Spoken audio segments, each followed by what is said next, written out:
जय हिंद प्रिय साथियों। आज का जो वीडियो है छोटा हो सकता है थोड़ा, क्योंकि रिवीजन थोड़ा कर लेंगे। और मेरे प्रीवियस वीडियो पे कमेंट आया था, उस कमेंट का रिप्लाई हम इस वीडियो के माध्यम से देना चाहेंगे। और संडे है, कल जो है क्लास नहीं जाएगा, ठीक ना। हर सैटरडे को जो है रिवीजन क्लास रखेंगे। क्लास थोड़ा छोटा रखेंगे, ठीक है। स्टोरी भी हो सकती है उस क्लास में, मोटिवेशनल वीडियो भी हो सकता है, ठीक है। तो आज का जो वीडियो है, 2 कमेंट का पहले रिप्लाई दे देते हैं। 2 कमेंट क्या थे? तो पहला कमेंट ये था कि कमेंट्स क्या है, और दूसरा जो कमेंट था वह था रोटेशनल मोशन को लेकर के, रोटेशनल मोशन ऑफ प्लैनेट, इसको लेकर के था, ठीक है। तो कॉमेट्स क्या है? कॉमेट्स को साथियों हिंदी में जो है उछल तारा कहते हैं, ठीक ना। कॉमेट्स को उछल तारा कहते हैं। और कॉमेट्स क्या है? तो यह पत्थर के बने होते हैं। पत्थर से, धूल से, गैस से, बर्फ आदि से बने होते हैं, ठीक है। मैंने बताया था कि जिस तरह से सूर्य सोलर सिस्टम में, सौर मंडल में सूर्य का चक्कर लगाते हैं हमारे 8 प्लेनेट, वैसे तो पहले 9 थे। प्लूटो की कहानी मैंने बताया रखी है प्रीवियस वीडियो में। तो 8 वीडियो जो चक्कर लगाते हैं, जो रिवॉल्यूशन करते हैं, किसका? तो सन का। उस तरीके से उसी फॉर्म में, यानी कि जो कॉमेट्स होते हैं ना, कॉमेट्स जो होते हैं, पुच्छल तारा जो होते हैं, यह क्या करते हैं? तो यह भी रिवॉल्यूशन करते हैं। किसका? तो सन का, सूर्य का रिवॉल्यूशन करते हैं। जैसे यह सन अगर हम कहें तो यहाँ पे 8 अगर हमने पढ़ रखा है। उसके बाद यहाँ पे छोटे छोटे पिंड, जितने खगोलीय पिंड जो किससे बने होंगे? पत्थर, धूल, गैस, बर्फ आदि से बने हो सकते हैं। ये भी क्या करते हैं? रिवॉल्यूशन करते हैं, ठीक है। तो अब बात करते हैं ये कि आखिर में इनको हम इस कॉमेट्स को हम एक्चुअली देखे भी हैं हम लोग कभी। जैसे गर्मी के दिनों में अगर हम रात में सोए होंगे छतों पे, तो देखे होंगे कि एक छोटा सा, जैसे आसमान से गिरता हुआ एक छोटा सा लाइट आएगा और थोड़ा सा मतलब बंद हो जाएगा, जैसे हम टूटता हुआ तारा भी कहते हैं, ठीक ना। तो वो टूटता हुआ तारा नहीं होता एक्चुअली, वो कॉमेट्स होते हैं। और उसको देख करके हम अपनी विश मांगते हैं, ठीक ना। गॉड मुझे ये दिला दो, गॉड मुझे वो दिला दो। तो ये सारे तो कॉमेट्स ही होते हैं साथियों, ठीक है। अगला कमेंट जो था वह रोटेशनल मोशन को लेकर के था। रोटेशनल मोशन सभी का रोटेशनल मोशन जो है एक ही डायरेक्शन में होता है, यह सवाल था, ठीक है। तो रोटेशनल मोशन और रिवॉल्यूशन, ठीक ना, यानी कि रिवॉल्यूटरी मोशन, 2 अलग अलग मोशन करते हैं हमारे, 2 अलग अलग मोशन होते हैं हमारे सोलर सिस्टम में। रोटेशनल मोशन की बात अगर करें हम, तो वेनस और यूरेनस 2 ऐसे प्लेनेट हैं जो कि इनका रोटेशनल होता है किस डायरेक्शन में? तो क्लॉकवाइज डायरेक्शन में ये रोटेट होते हैं अपने अक्ष पे, अपने एक्सिस पे, ठीक ना। सूर्य का चक्कर लगाएंगे किस तरीके से? सूर्य का चक्कर लगाएंगे तो कौन सा? रिवॉल्यूशन हो जाएगा वो। और रोटेशनल क्या होगा? तो अपने अक्ष पे घूमेंगी। तो वेनस और यूरेनस 2 ऐसे प्लेनेट हैं जो केवल क्या करते हैं? तो ये क्लॉकवाइज डायरेक्शन में रोटेट होते हैं अपने अक्ष पे। बाकी सब प्लेनेट, तो बाकी इन दोनों को छोड़ करके बाकी जितने भी, यानी कि 6 प्लेनेट जो हैं, यह एंटी क्लॉकवाइज डायरेक्शन में क्या करते हैं? रोटेट करते हैं, है ना। इसे दक्षिणावर्त कहते हैं, ठीक ना। उसके बाद इन दोनों से मतलब उसके बाद इस रोटेशनल मोशन से क्या प्रभाव पड़ता है एक्चुअली? तो इस रोटेशनल मोशन से प्रभाव यह पड़ता है साथियों कि हमारे यहाँ, जैसे कि अर्थ की अगर बात करें, तो अर्थ इन 6 में तो अर्थ भी तो आ जाएगा ना। तो अर्थ जो है अर्थ जो है किस डायरेक्शन में रोटेट करता है, तो एंटी क्लॉकवाइज डायरेक्शन में। इस वजह से जो सूर्य है वह पूरब में उगता है, ठीक ना, ईस्ट में उगता है, राइज होता है जो है, ठीक ना, सूर्य सनराइज जो है ईस्ट में होता है, सनसेट जो है किस में होता है, तो वेस्ट में होता है, ठीक ना। लेकिन ये तो क्लॉकवाइज डायरेक्शन में है, क्लॉकवाइज डायरेक्शन में, तो यहाँ पे जो है ना, यहाँ पे जो है ईस्ट में इन दोनों ग्रहों पे अगर देखा जाए तो ईस्ट में यहाँ पे क्या होगा, तो सनराइज की जगह पे सनसेट होगा, और वेस्ट में क्या होगा, तो वेस्ट में जो है क्या, तो सनराइज होगा। बस रोटेशनल मोशन से यही प्रभाव पड़ता है, ठीक ना। उसके बाद जो है वेनस से रिलेटेड जो है एक और सवाल देख लेते हैं कि सबसे जो है सबसे अधिक समय यानी कि सबसे लंबा दिन जो है किस ग्रह पे होता है। सबसे लंबा जो दिन है किस ग्रह पे होता है, तो वेनस। लगभग 1 वर्ष के बराबर जो है 1 वर्ष के बराबर एक दिन होता है, ठीक ना, एक दिन बराबर यानी कि 6 महीने का जो है रात होगा और 6 महीने का दिन होगा। सोचिए अगर हम वहां पे रहते तो क्या ही कर देते, ठीक ना, मजा आ जाता, ठीक ना। तो वेनस पे जो है 1 वर्ष जो है एक दिन के बराबर होगा, ठीक ना। और साथियों जैसा कि मैंने अभी बताया कि रिवीजन क्लास भी है, तो कुछ सवालात हो जाए, ठीक है। तो पहला सवाल जो है जियोग्राफी के जनक कौन है, किसे कहते हैं, ठीक है। तो क्या होगा, तो इराटोस्थनीज, इन्हें जो है जियोग्राफी के जनक कहा जाता है, जियोग्राफी का जनक, ठीक ना। उसके बाद जियोग्राफी के जनक कौन है, तो इराटोस्थनीज है। किसने बताया था सबसे पहली बात कि हमारी जो पृथ्वी है, जो अर्थ है वह गोलाकार है। किसने बताया था कि हमारी जो पृथ्वी है वो क्या है, गोलाकार है, तो पाइथागोरस साहब ने बताया था कि पृथ्वी जो है क्या है, गोलाकार है, ठीक है। उसके बाद कॉपरनिकस जो है क्या है, तो खगोल शास्त्र के यानी कि आधुनिक खगोल ना, और आधुनिक खगोल शास्त्र के जो जनक हैं कौन है, तो कॉपरनिकस, ठीक ना। आधुनिक खगोल शास्त्र के जनक जो है कौन है, तो कॉपरनिकस जो है क्या है, तो आधुनिक खगोल शास्त्र के जनक है। पाइथागोरस सर ने बताया था पहली बार कि हम लोग की जो पृथ्वी है वह क्या है, तो गोलाकार है, ठीक ना। उसके बाद सबसे गर्म ग्रह की बात कर रहे हैं, गर्म ग्रह सबसे हॉटेस्ट प्लेनेट की बात करें अगर, तो कौन है, तो वेनस है। कल की वीडियो में मैंने बता भी रखा है, ठीक ना। तो वेनस है। वेनस क्यों सबसे अधिक गर्म, क्यों सबसे हॉट है, क्यों सबसे गर्म है, क्योंकि यहाँ पे जो है ग्लोबल ग्रीन हाउस गैसेस जो है, यहाँ पे ग्रीन हाउस गैसेस जो है यहाँ पे बहुत ही अधिक मात्रा में पाई जाती है। कहाँ पे, तो वेनस पे, ठीक ना। और ग्रीन हाउस गैसेस को हम सब जानते हैं क्योंकि हम लोग का पूरा वर्ल्ड इससे परेशान है, ग्रीन हाउस गैसों से। क्यों परेशान है, क्योंकि ये मतलब पृथ्वी पे आ तो जाती हैं, पृथ्वी पे रहती हैं और यह हीट को ट्रैप करने का काम करती हैं। हीट को ट्रैप जब करेंगी तो हम लोग का वातावरण का जो टेम्परेचर है वो क्या होता है, हीट होता है, जिसे हम ग्लोबल वार्मिंग के नाम से जानते हैं। क्या होगा, वातावरण का टेम्परेचर हीट होगा तो ग्लेशियर का पिघलना और भी बहुत सारे घटनाएं होंगी, ठीक है। तो वेनस, जबकि यहाँ पे जो है सबसे सूर्य के सबसे नजदीक कौन सा ग्रह है, तो मरकरी है, बुध है।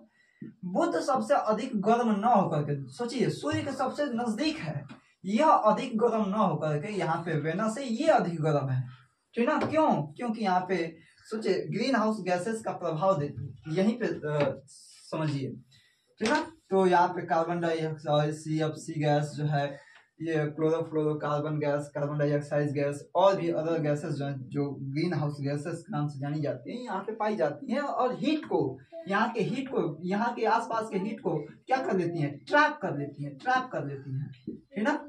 और इस वजह से सबसे गर्म ग्रह। सबसे ठंडा ग्रह की बात करें साथियों, तो सबसे ठंडा ग्रह नेपच्यून है क्योंकि सबसे लास्ट में है, ठीक ना, सूर्य से बहुत ही अधिक दूरी पे पाया जाता है, ठीक ना। उसके बाद जो है सबसे कम दिनों में, यह जो है सबसे कम दिनों में अपना रिवॉल्यूशन पूरा कर लेता है, ठीक ना, 88 दिन में पूरा कर लेता है। उसके बाद हमने बताया था कि सबसे अधिक जो है, अधिक उपग्रह की बात करें किसके पास है, किस ग्रह के पास जो है सबसे अधिक उपग्रह है, तो आंसर होगा क्या, शनि। शनि के पास कितने हैं, तो 85 के। उसके बाद नेशनल जो सिंबल वाला वीडियो था उससे एक सवाल बता दीजिए। तो उससे एक सवाल अगर पूछने लायक, पेपर में पूछने लायक सवाल होगा कि हम लोग का जो राष्ट्रीय एनिमल है, राष्ट्रीय जानवर जो है क्या है, सभी लोग जानते हैं, रॉयल बंगाल टाइगर यानी कि बाघ है ना। यह बाघ के पहले राष्ट्रीय एनिमल कौन सा था, तो हम लोग का सिंह था, यानी कि शेर था, लॉयन। क्या था, लॉयन, ठीक ना, लॉयन। तो बाघ को जो है कब जो है नेशनल एनिमल बनाया गया, तो बाघ को जो है 1972 में जो है बनाया गया, ठीक है। तो ये सारा प्रश्न हमने डिस्कशन ऑलरेडी किया है, ये रिवीजन क्लास है, ठीक है। उसके बाद हम शेरस की बात कर लेते हैं। मैंने बताया था कि यहाँ पे अगर सन है तो यहाँ पे 4, 1 2 3 4 यहाँ पे जो है क्या है, तो हम लोग का एस्ट्रोनॉइड बेल्ट है। एस्ट्रोनॉइड क्या है, बेल्ट है ना, क्षुद्र बेल्ट है, क्षुद्र ग्रहों का क्या है, बेल्ट है। और यहाँ पे जो है अन्य 4 ग्रह है। प्लूटो यहाँ पे है, यम, ठीक ना, प्लूटो यम। इसको जो है कब जो है बौना ग्रह की श्रेणी में रख दिया गया, तो 2006 में इसे इंटरनेशनल एस्ट्रोनॉमिकल यूनिट के द्वारा जो है इसे बौना ग्रह में रख दिया गया, ठीक ना। इसकी खोज जो है कब हुई थी, तो 1930 में इसकी खोज हुई थी, ठीक है। यह चार ग्रह यहाँ पे क्या है, तो यहाँ पे जो है मंगल है, रेड प्लेनेट के नाम से जाना जाता है। सबसे बड़ा प्लेनेट कौन सा, जुपिटर। इन दोनों के बीच में कौन सा बेल्ट होता है, तो एस्टेरॉइड बेल्ट होता है। और यहीं का एक ऐसा क्षुद्र ग्रह जिसे कहते हैं, ठीक ना, क्षुद्र ग्रह जो है कौन सा है, तो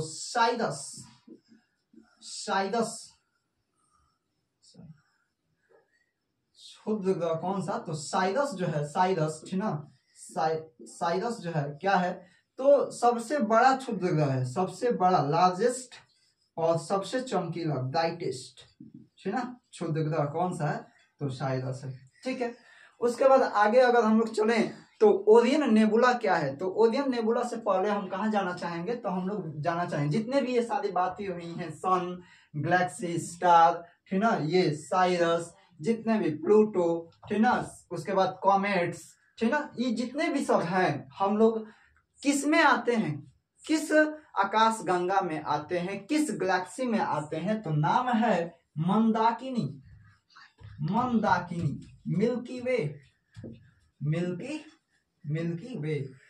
वे, मंदाकिनी में हम लोग सभी लोग आते हैं। यानी कि हमारा जो ब्रह्मांड है किस आकाश गंगा में आता है, किस गैलेक्सी में आता है, तो मंदाकिनी में आता है, ठीक ना, मंदाकिनी में आता है, मंदाकिनी। उसके बाद अगर हम बात करें कि मंदाकिनी का और भी जो पड़ोसी आकाश गंगा है, ठीक ना, पड़ोस के जो आकाश गंगा है वह कौन कौन से हैं, तो पड़ोस के जो आकाश गंगा है वह कौन है, तो देवयानी, एंड्रोमेडा, देवयानी एंड्रोमेडा जो है यह भी क्या है, तो यह भी एक आकाश गंगा है, जो क्या करता है, मतलब इसके बगल का है, यानी कि पड़ोसी है, ठीक है। एक और है, यानी कि ये तीनों जो है एकदम पास में रहते हैं, कौन है, तो NGCH33, ठीक ना, NGC, सॉरी यहाँ पे H नहीं है, M है, ठीक ना,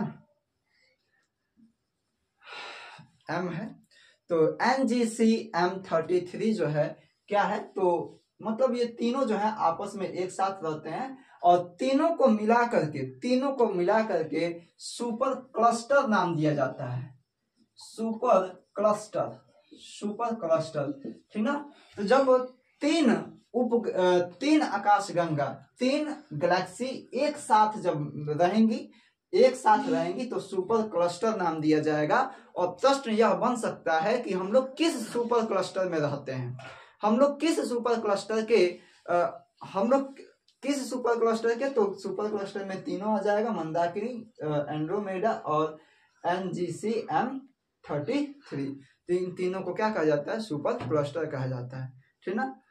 तो सुपर क्लस्टर के हम लोग मंदाकिनी में रहते हैं, ठीक ना। ये सारा प्रश्न जो है। आगे प्रश्न अगर कि हम बात करें कि तो सबसे बड़ा उपग्रह कौन सा है, ठीक ना, या दूसरा सबसे बड़ा उपग्रह कौन सा है, तो क्या होगा आंसर, तो गैनीमेड जो होगा, गैनीमेड जो है, गैनीमेड क्या है, तो सबसे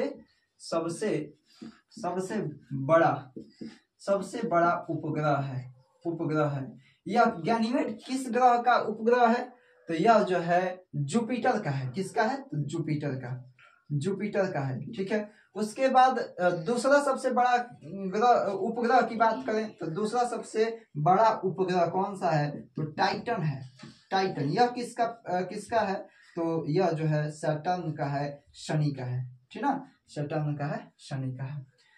तो ये सारा प्रश्न था, ठीक ना। उसके बाद ओरियन नेबुला क्या है, ओरियन नेबुला क्या है, तो मंदाकिनी का सबसे ठंडा और सबसे चमकीला तारा जो है, ठीक ना, मंदाकिनी का, ठीक ना, जिस गैलेक्सी का, जिस आकाशगंगा का हम लोग पार्ट है मंदाकिनी का सबसे ठंडा एवं सबसे चमकीला तारा जो है क्या है, तो ओरियन नेबुला। बहुत ही प्यारा प्रश्न हो सकता है ये, ओरियन नेबुला, ठीक ना, यहाँ पे मिटा दूं मैं, ओरियन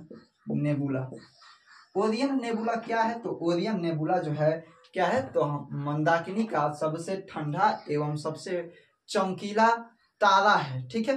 तो ये सारा प्रश्न था। उसके बाद पोलर स्टार जो है हमेशा उत्तर में दिखाई देता है, इसको हम लोग जान लेंगे, ठीक ना।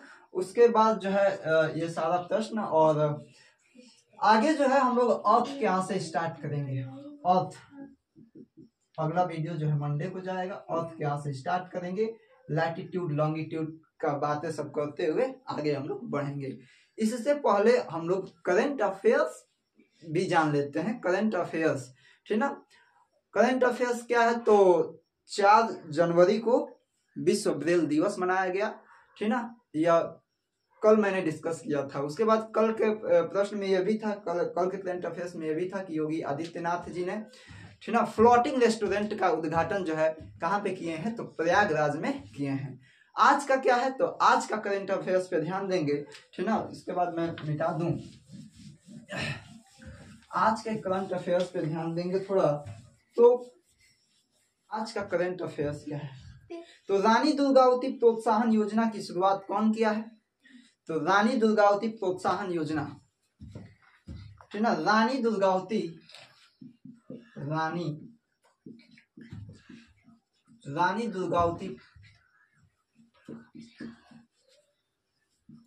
प्रोत्साहन योजना का शुरुआत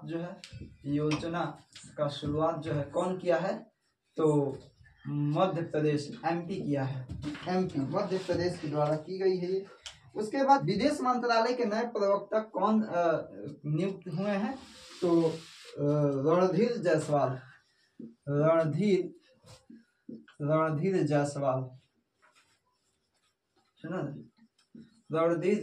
जो है विदेश मंत्रालय के नए प्रवक्ता के रूप में नियुक्त किए गए हैं। उसके बाद अगला, किस मंत्रालय द्वारा प्रेरणा